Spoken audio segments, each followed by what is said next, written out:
Punta Cana, Bayahibe et leurs immenses complexes hôteliers. C'est l'image que vous avez de cette île paradisiaque. Plus au nord, à 300 km, une vingtaine de personnes a choisi de vivre une toute autre expérience. On va se retrouver ici, sur le nord de la grosse République dominicaine. Ici, on a Saint-Domingue et Punta Cana, pour vous situer.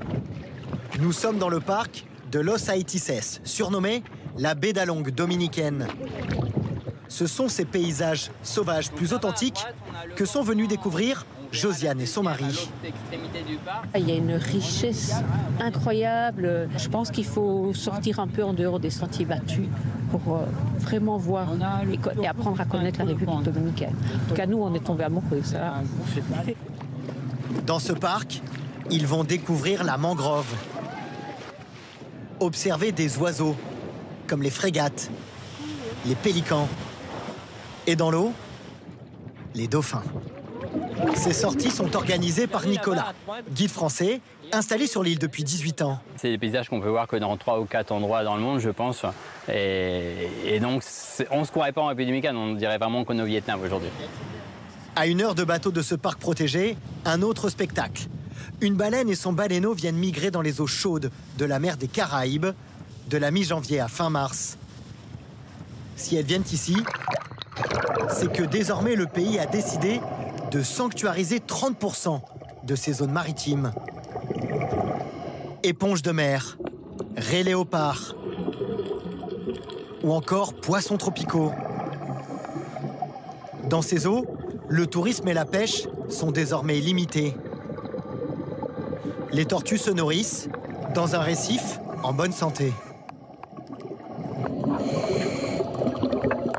Il y a différentes associations qui s'occupent vraiment de protéger soit la nature sur le terrain, soit les fonds marins. Et au niveau de la faune et la flore, on a plein de choses à découvrir.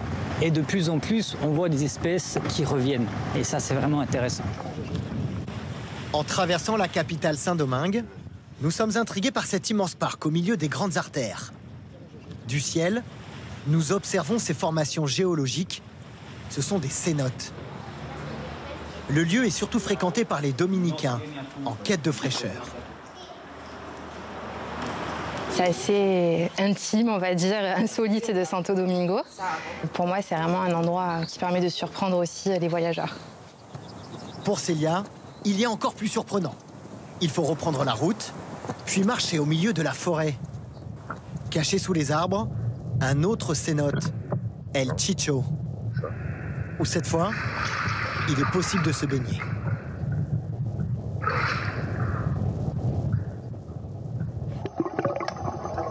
Certains, encore plus secrets, sont réservés aux plongeurs expérimentés. Méconnus du grand public, ici tout est préservé. C'est transparent, c'est cristallin, transparent. Ah ouais, c'est super. Avec les lumières, ça donne ce jeu sur les stalagmites là. C'est top.